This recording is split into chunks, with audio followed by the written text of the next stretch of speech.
आज एक पिता की कहानी सुनाने जा रहा हूँ। एक पिता के दर्द भरी कहानी। एक गांव में एक छोटा सा बच्चा था।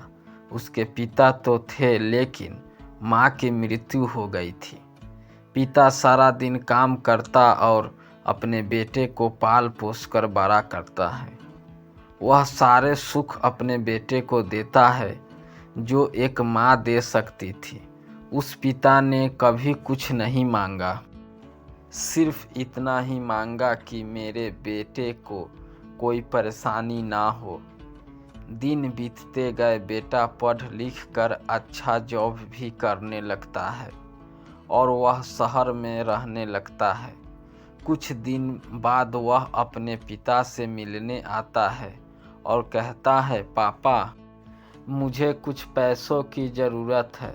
मैं चाहता हूँ कि शहर में ही ज़मीन लेकर अपना घर बना लूँ। पिता इस बात को सुनकर बहुत खुश होते हैं।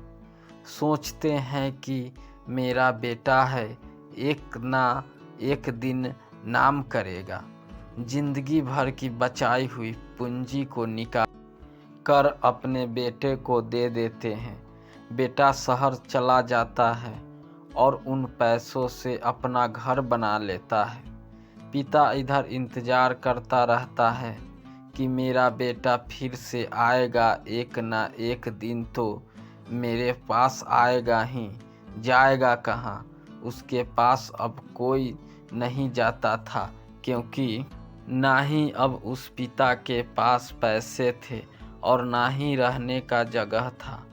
कुछ दिन बाद बेटा फिर लौट कर आता है और अपने पिता से कहता है, पापा, अब आप दादाजी बनने वाले हैं। पिता को बहुत खुशी होती है।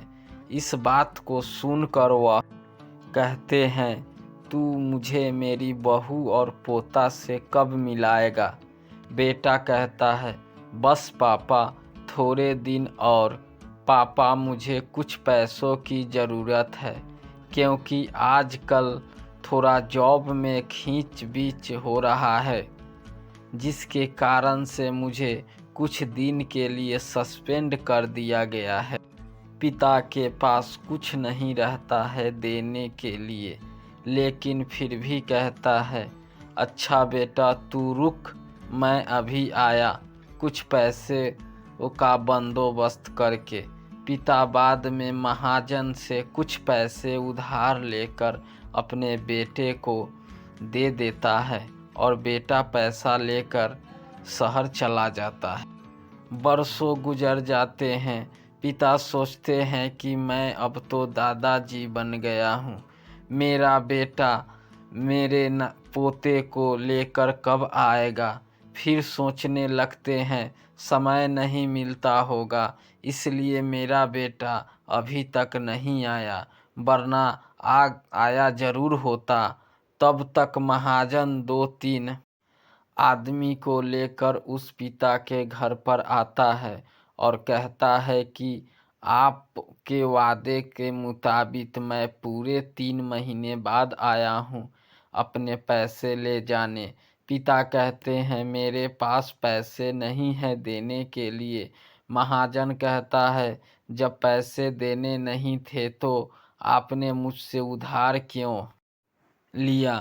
तभी पिता कहते हैं, ठीक है, रुको, मैं तुम्हारे लिए पैसे का बंदोबस्त करके आता हूँ। और वहाँ के नज़दीकी अस्पताल में चले जाते हैं।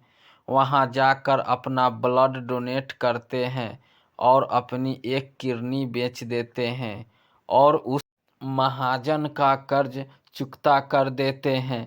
किडनी बेचने के बाद उनकी स्थिति और भी खराब हो जाती है और वह उस राह में जी रहे होते हैं कि मेरा बेटा एक दिन आएगा ज़रूर।